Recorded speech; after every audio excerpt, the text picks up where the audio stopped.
The next game I want to go over to, it's very interesting by the originality of the combination and tactical shot.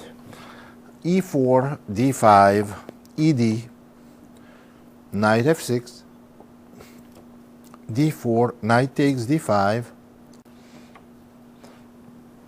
knight F3, bishop G4, bishop E2, knight C6, C4, knight B6, D5, bishop takes F3, bishop takes F3. This is all opening stage.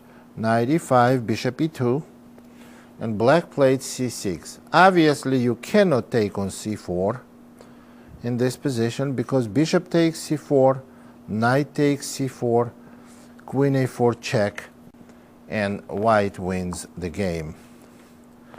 So black played C6. Now they are attacking D5 pawn, and they are attacking the C4 pawn. Queen to D4, attacking the knight, knight to G6, knight C3, and black played E5. This already happened in my game several times. Queen to E4, C takes D, C takes D, bishop to D6,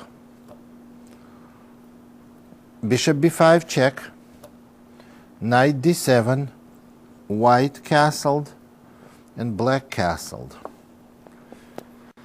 Now this position will be great for black if they can manage to play F5 next move. So then they're going to have very strong position in the center and have, after queen moves, the central pawns keep moving.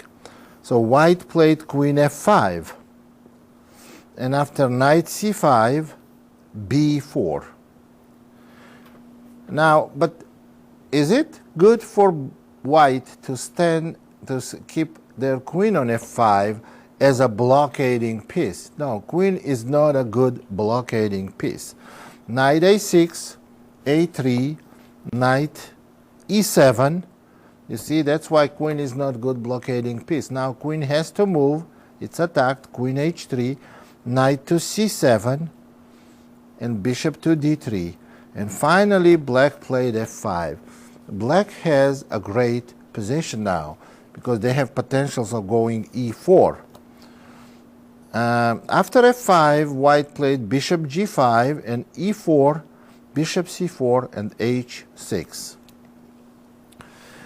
Now, white has to move the bishop on D2. Bishop takes H6 is definitely insufficient compensation for white because queen takes H6, queen E8, and white is queen E8 is not good because bishop is hanging. A simple rook F7 will give black totally winning position. So white has to move the bishop to D2.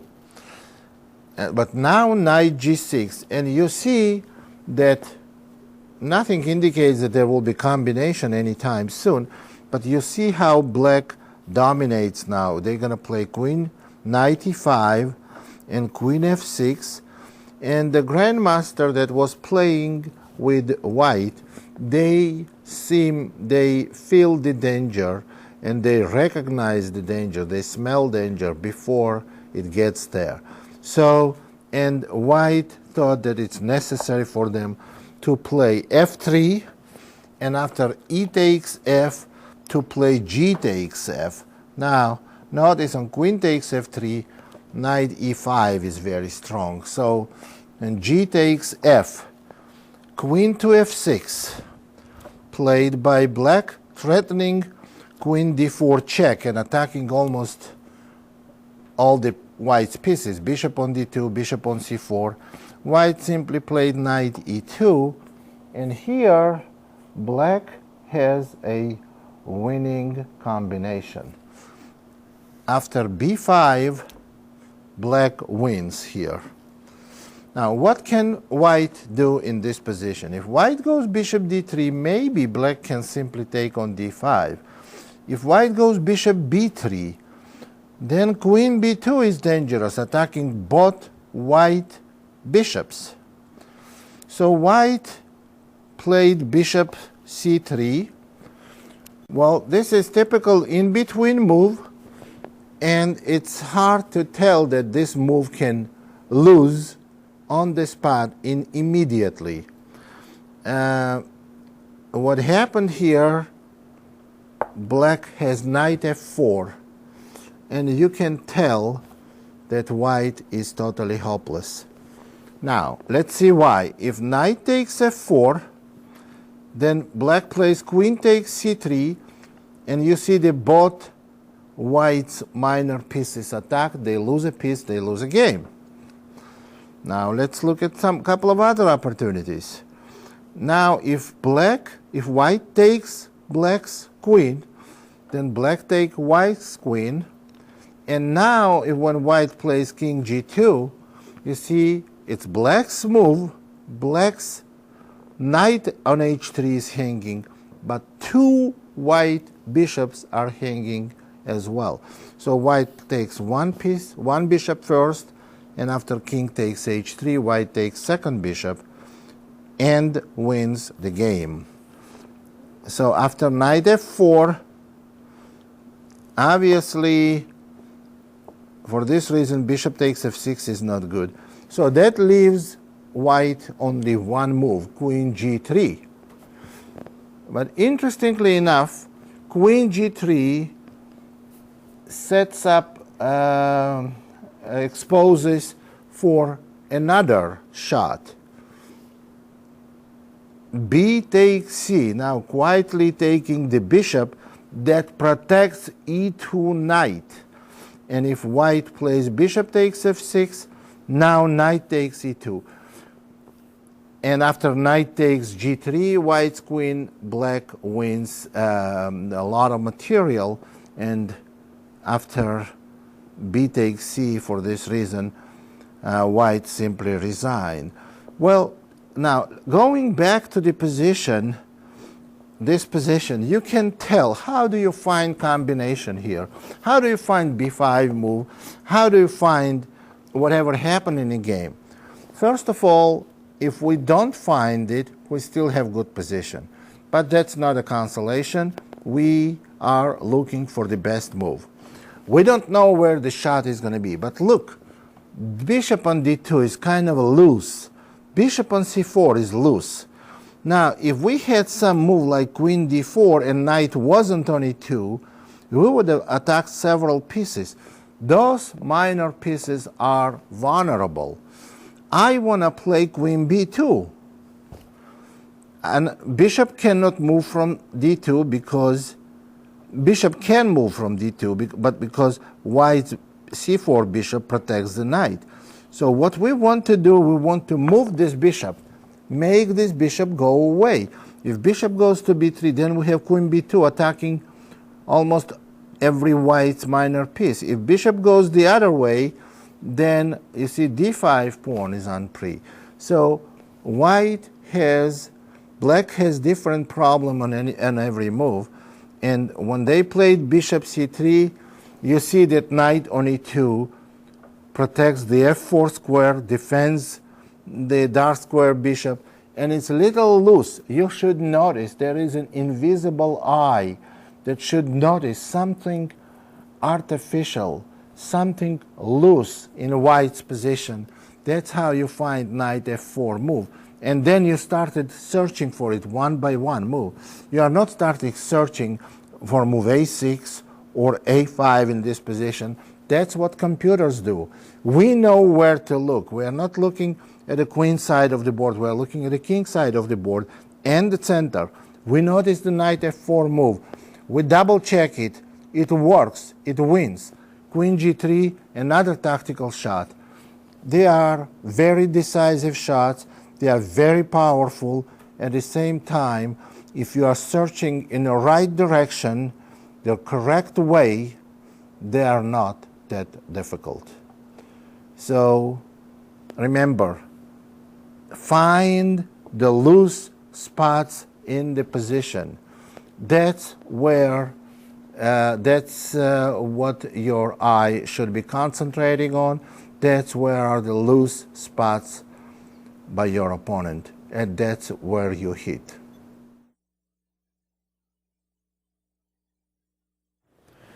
Let's go through very, very good example of thematic combinations where we find a theme for the combination, and you see there is more than one ways to execute this combination. And sometimes it may seem that it doesn't really make any difference, but sometimes it's critical. One of them may work and one of them doesn't work. And now let me talk to you about typical problem, very typical problem some people may experience in playing certain combination.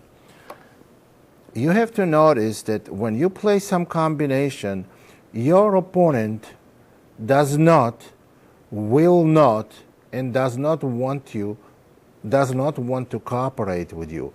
So a lot of combinations have counter combinations, and it's very, very important to try to find the best answer for your opponent.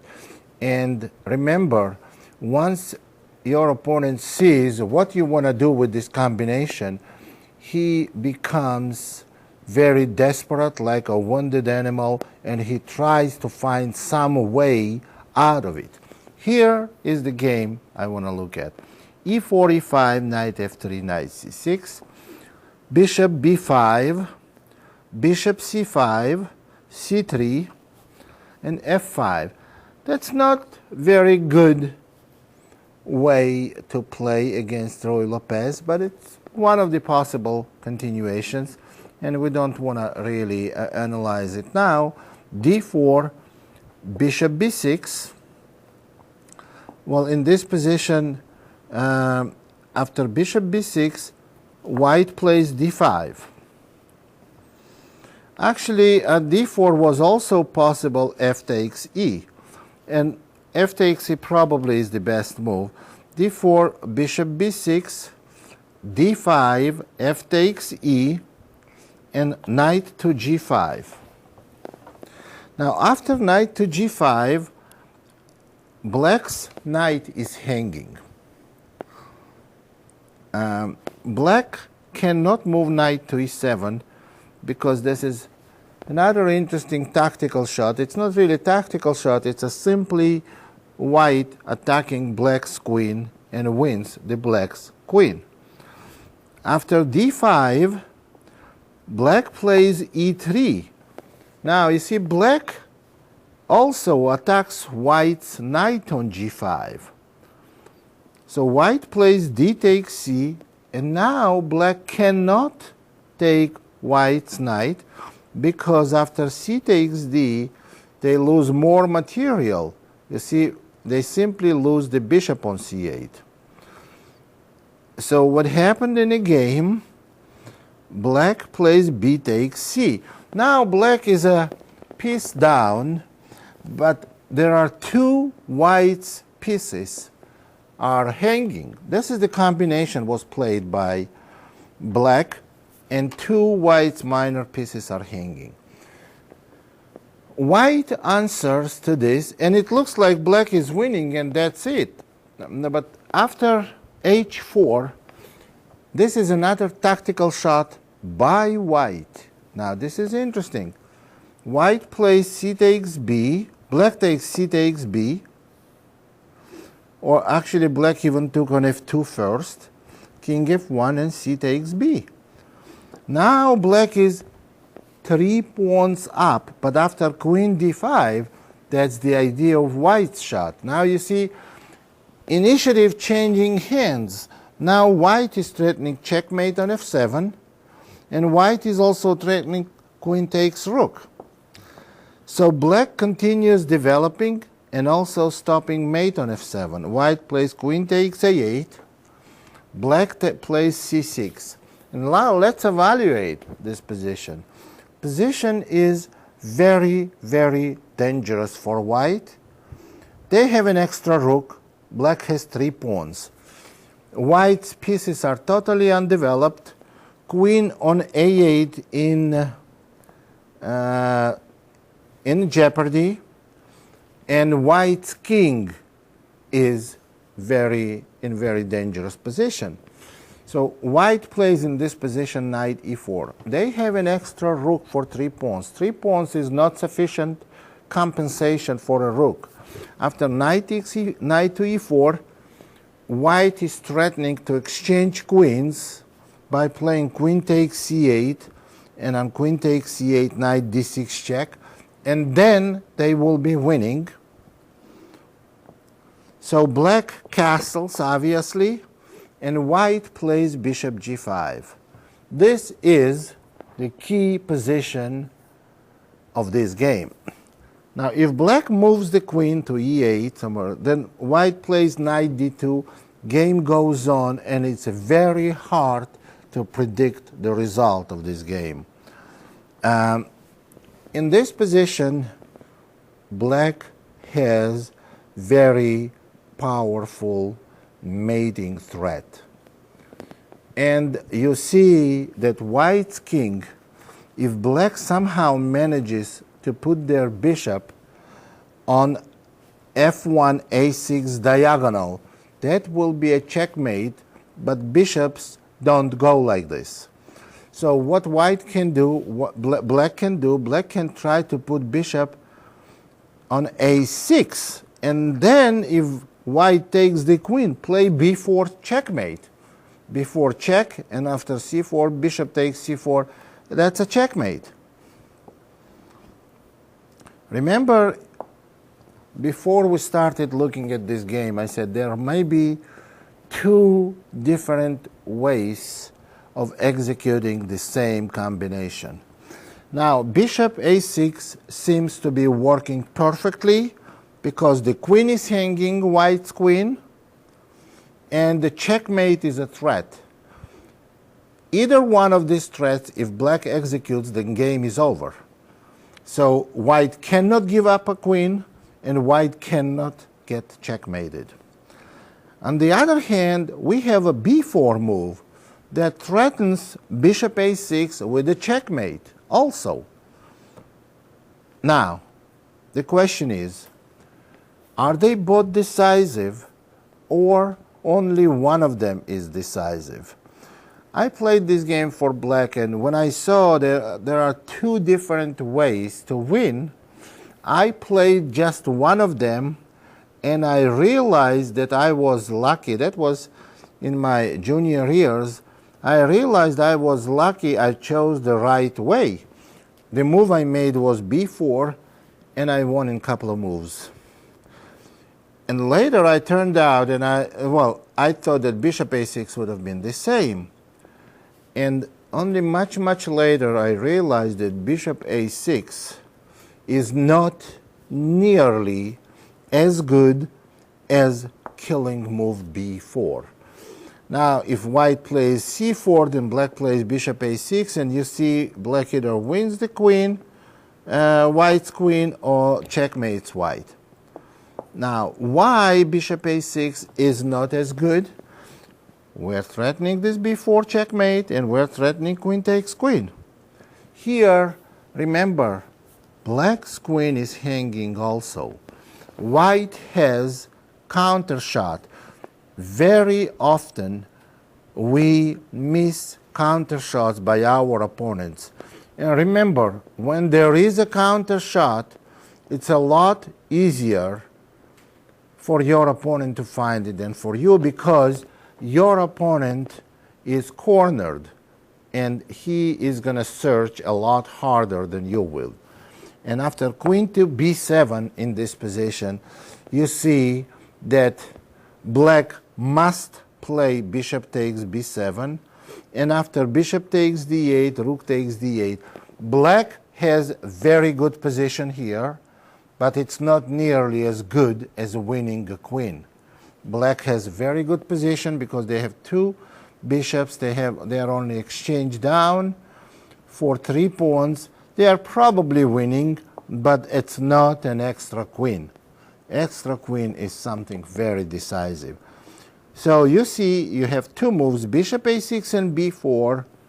One of them is absolute killer b4, and the other one just gives black a good position. Big difference. See how we have to realize when we make and we threatening mate, if there is an obvious mating threat, you can be 100% sure, no matter how strong, how weak your opponent is, if there is only one defense not to get checkmated, your opponent is going to find it. So that's what you have to realize it before you create that threat and see how decisive is it, how good is it. And if there are more than one way of doing this threat, so try to pick the best. And that's where comes your intuition, your imagination, your experience, and use all the necessary ingredients and weapons to make your combination successful.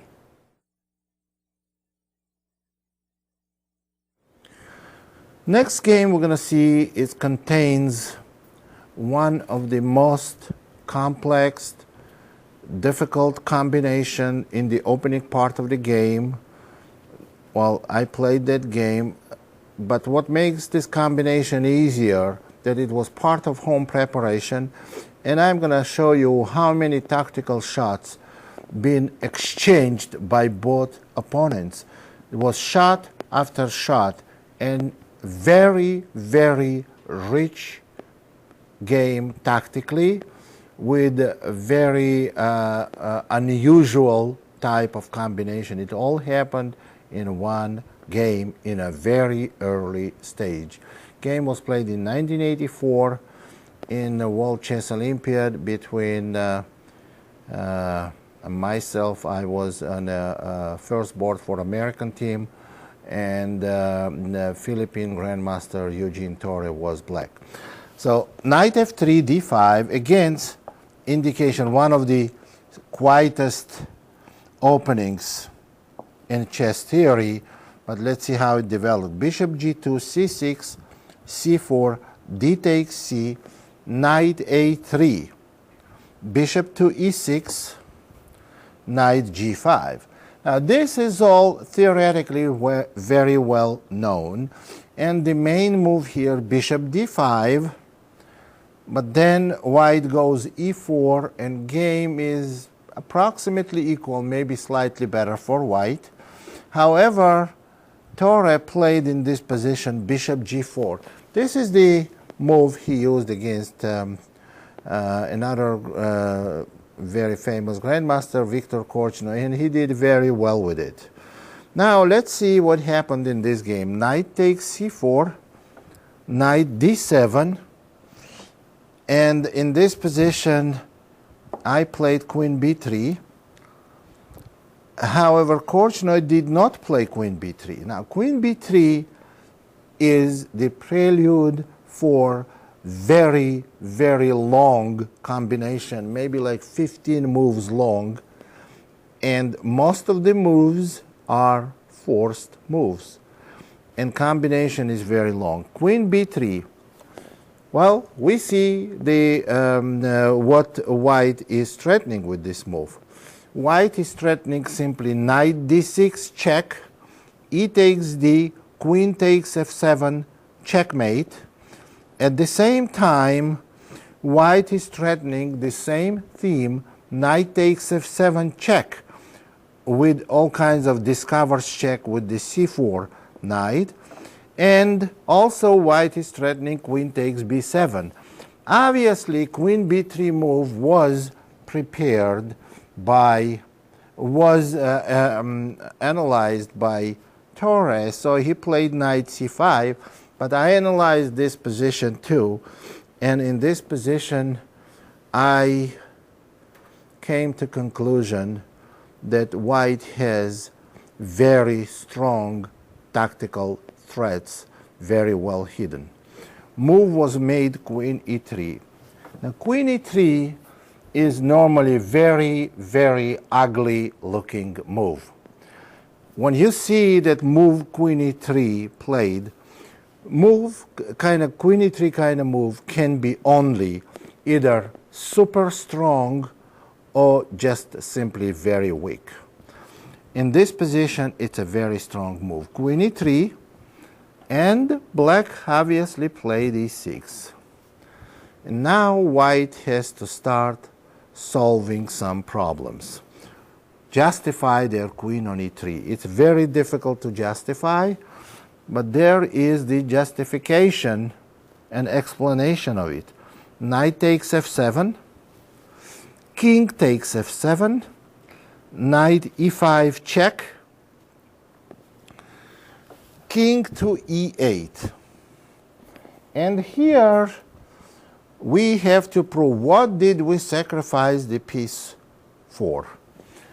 You can tell that if white can play knight takes g4, knight takes g4, and queen takes e6, and then take on g4, they're going to win the game. But knight on c5 is going to take black's queen.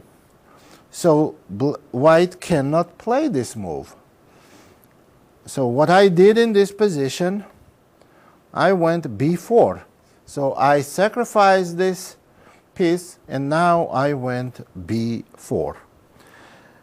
And now black has to do something. If knight moves, as I already explained, then knight takes g4 is going to win the game for white.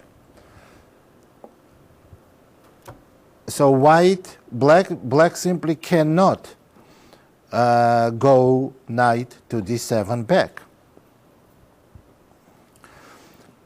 So after b4, black played knight d5, attacking white's queen.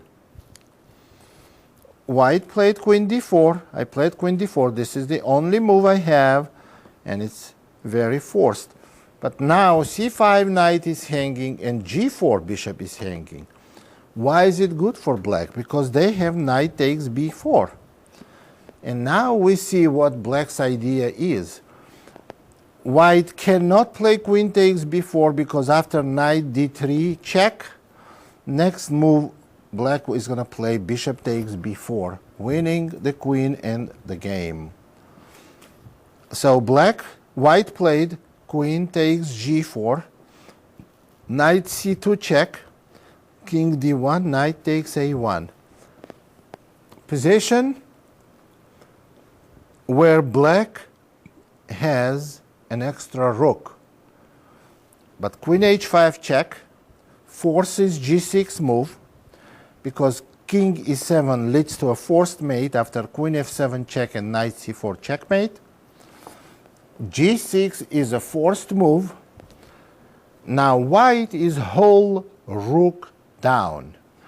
White plays knight takes g6, h takes g is forced, queen takes h8, taking the rook, sacrificing knight, and next move, as you can tell, black has no defense to queen from h8 taking on a1. This is very, very unusual way to trap the knight on a1 with the queen from h8. So in this position, after queen takes h8, black played queen a5. It looks like game is over and white has it made. Queen takes a1, and black plays queen a4 check. And after king e1, black plays knight to b3. Now knight to b3, white plays queen b1, and black plays knight to d4. Now this is very, very unusual type of position. Now it looks like white can take queen takes b7, continue taking black's material and winning the game.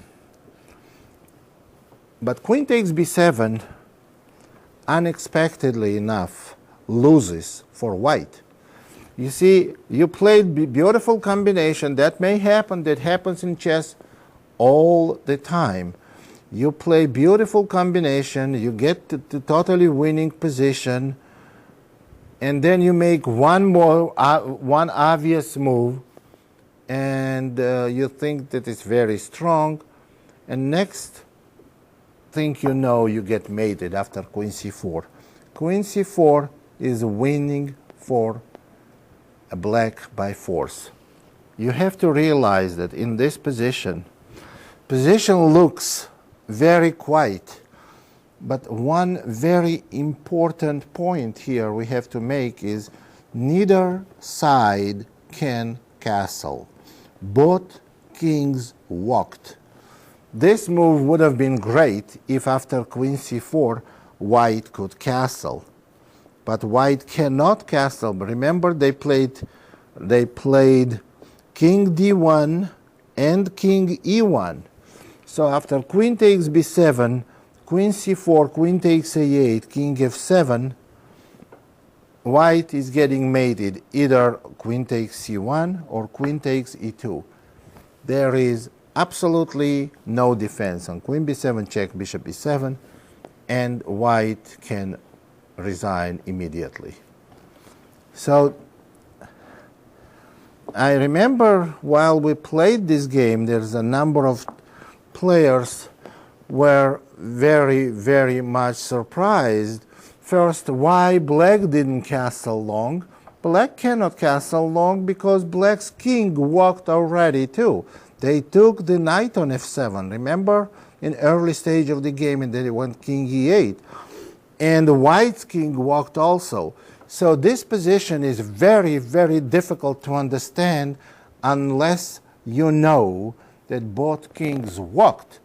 And after queen to b1, in this position, what happened is just I got completely winning position. I did not fall in this trap, and later I made some serious mistakes and game ended in a draw. But we're not going to analyze all the game because that's not as important from tactical standpoint here.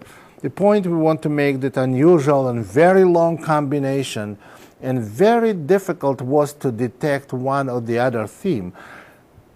Very seldom somebody can play this combination for white. It's very hard to play on board without preliminary analysis at home. Obviously, I spent a lot of time analyzing this position and position after queen takes h1, and when I trapped my opponent's knight on a1 was part of my home analysis, and that's how I got this winning position. That's another advantage of the home preparation, home analysis. A lot of tactics can be analyzed. We, at that time, it was in 1984, we couldn't use computers. We didn't have computer programs that could analyze for us with such accuracy and see all these tactical shots, finding this for us. We can do it now. We couldn't then. Very interesting. Well, and also, obviously, you're not going to have any computer help while you're playing the tournament game. So it's very, very interesting to notice all different tactical shots in this game.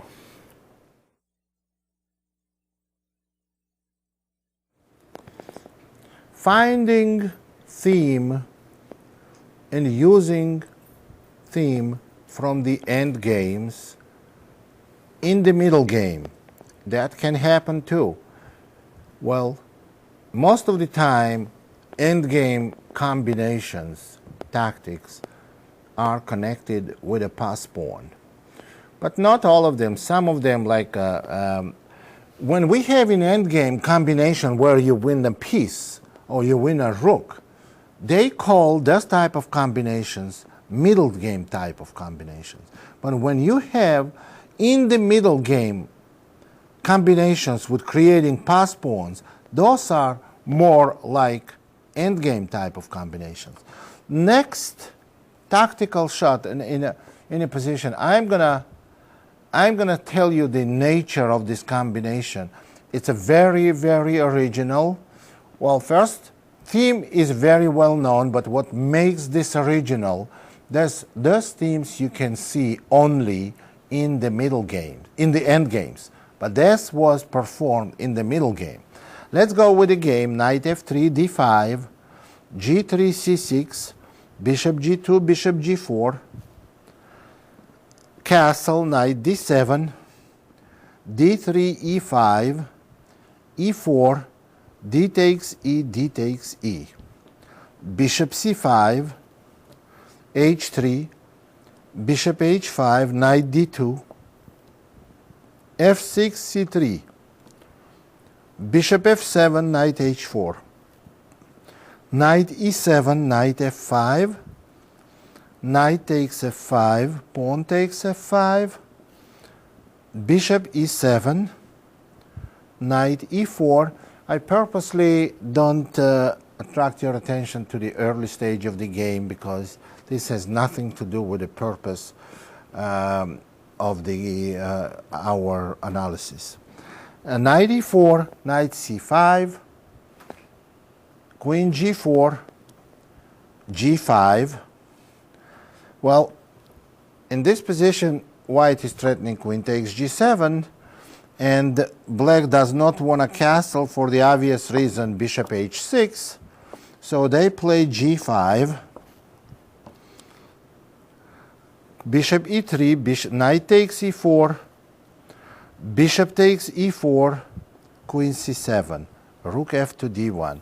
White has some little advantage because they control the d file.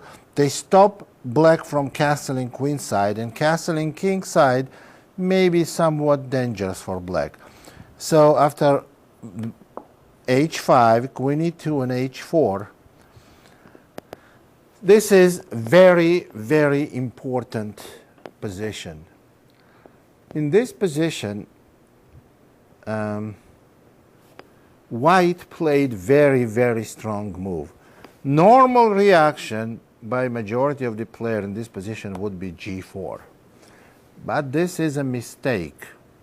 White should not close the king side. The reason, black is having a problem in this position locating the home for their king. Since king cannot castle queen side, so after g4, black is going to have no problem castling the king side and then playing rook fd8, after which the game is equal. So black played h4 and white played king g2. Now black will never be safe castling king side because pawn can take pawn, king h2, and g file will be open. Or if they decide to take hg, fg, and then castle, then still we can go h4 and open position on king side. So this is strategically very interesting decision to play king g2 to keep potential activity, potentials for the king side activity. So and after h4, white played king g2. Now black plays king f8. Now they see they cannot castle because white is going to take on h4 and open the file, but they can go king f8 because right now obviously white is not going to take and let black take on h4 with a rook. So after king f8, white goes rook d2, and on rook d8, rook takes d8, bishop takes d8, and rook d1, and on bishop e7, queen to d3. You see white is completely dominating on the d file. Queen to b8, queen to c2, and black goes a6. Bishop to b6, queen to c8, c4. White tries to get more space on queen side and try to smother black on a queen side and the center. After c4, in this position, after c4, bishop to e8, queen d2, black played h takes g, f takes g, and king g7. Now, how do we find a good move, and how do we make a right decision here for white? You can tell that black must play bishop f7 next move or move after that. And white has to try to find a way to penetrate black's position. g4 is the move. Idea maybe bishop f2 and h4, and we're going to open the position. After g4, rook h7, queen a5, bishop d7, bishop c5. You see, white tries to exchange dark square bishops to control the d6 square. King f8, bishop takes e7, check, rook takes e7, and rook d6. This is the triumph for white strategy. Now, rook on d6 is very active. King f7, queen to d2, and white is doubled on d file. Queen to c7, and this is the position where the combination that was played by white is decisive, and this is the kind of endgame type of combination. We breaking through. Here is the decisive move. This move ends the game. Pawn takes, g5, f takes, and now f6. And you see that black is totally crushed here. We attacking the rook. We made a pass pawn, but we did not just make a pass pawn. We also opened black's position, and after f6, black is crushed because rook cannot move, because rook takes d7 wins the game. Black still played bishop h3 check, king takes h3, queen c8 check, and after king h2 and queen g4, one more subtlety, bishop g6 check, and black must take it, because if black goes back, it's a checkmate. And when black took the bishop, then pawn takes rook with the discovered check, and black has nothing to do but resign in this position. Very interesting breakthrough combination. Again, we'll look at it again, and that's where we played h4. And you see, black has no choice, because if white takes on g5, they will be king will be completely naked 2 moves later. And when they took, then g5, again, the position, rook takes f6 is a threat, g takes f, followed by queen h6 is a threat. This move is forced to, and finally f6. F pawn is something we needed to activate. This is very interesting combination, and you see the many moves earlier when white made a good decision by not closing g4 and keeping potentials open on a king side, and it paid off with a very interesting combination in the end of the game.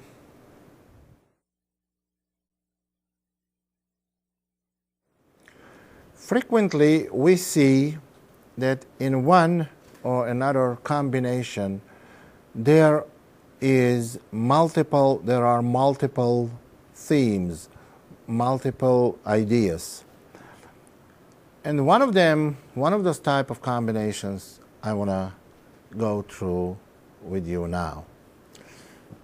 This is a typical position from a Nimzo Indian opening. Black played fg, and normal positional move in this position is h takes g, maintaining flexible pawn structure. However, white played f takes g, which is also very, very strong move. Black played knight e4, bishop takes e4, and rook takes e4. This is one of my games also played not that long ago, actually maybe like 15 years ago. And in this position, I played rook f3. Now, this position is very, very tactical, which you cannot see right now, but it will become very, very tactical.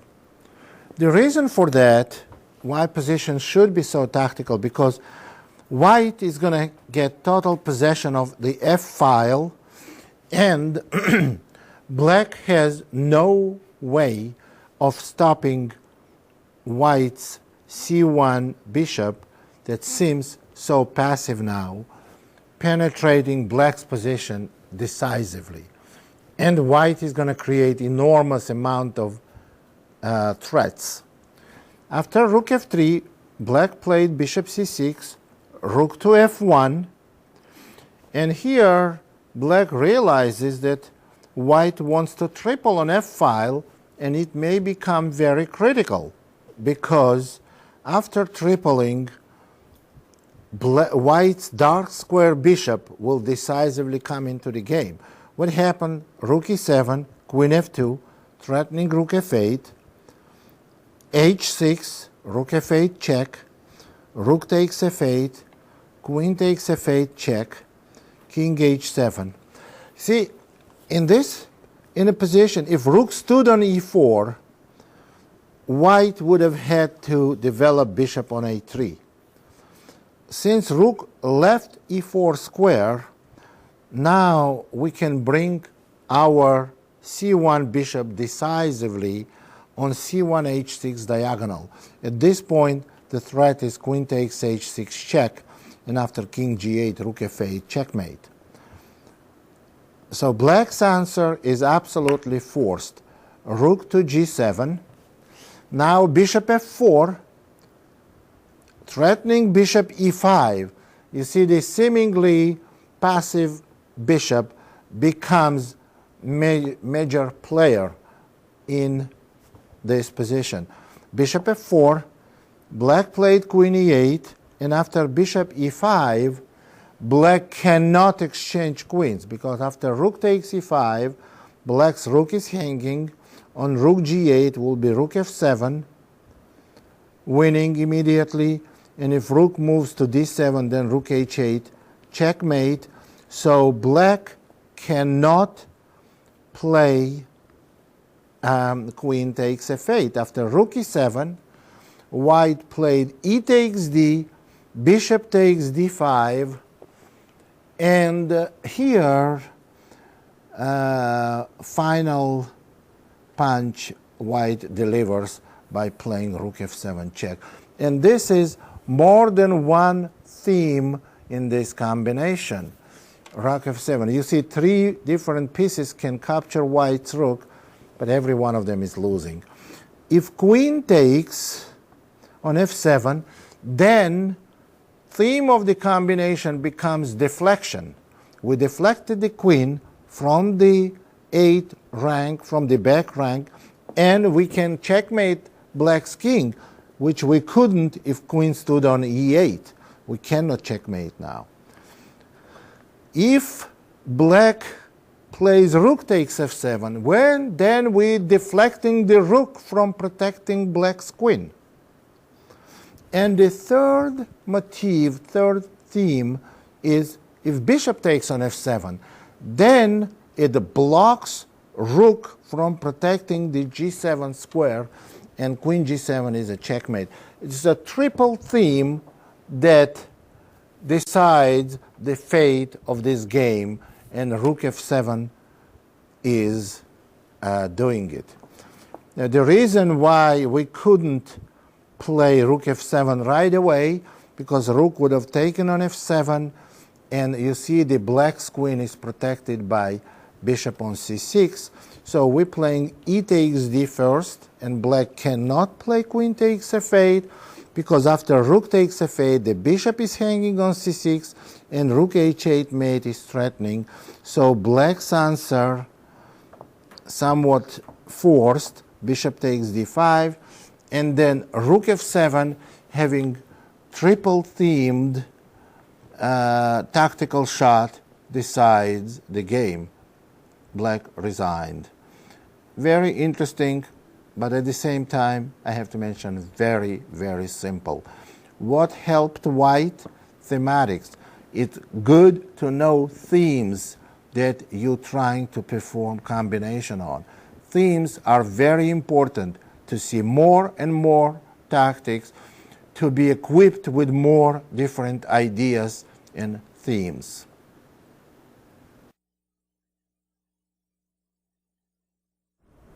Let's look at another absolutely unexpected tactical shot in the opening part of the game. We looked at it on our opening preparation tape, but now when in a sketch, e4, e5, knight f3, knight c6, d4, ed, bishop c4.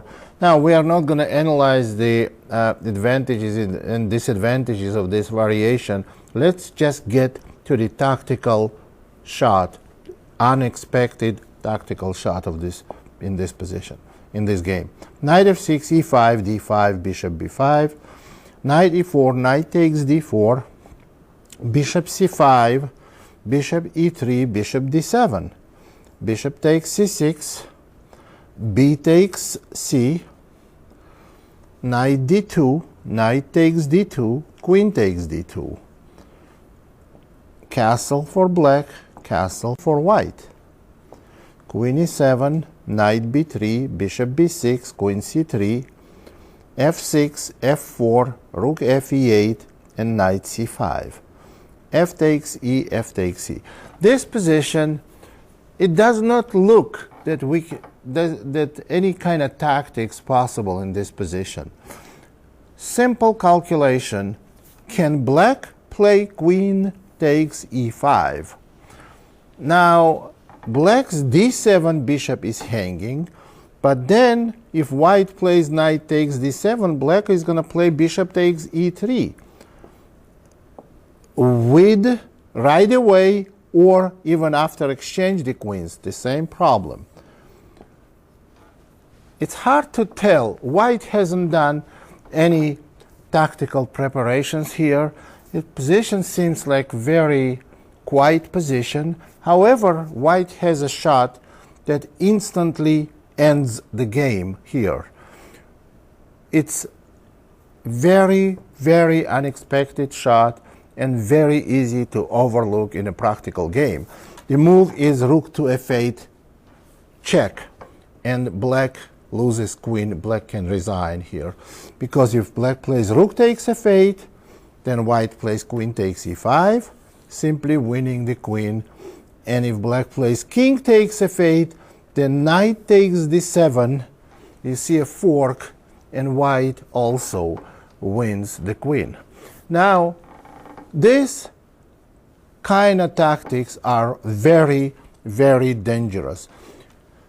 The reason those tactics are dangerous because it's easy to overlook. It's only one move combination, but there is no theme and motif that are easy to recognize. That's why it's easy to overlook.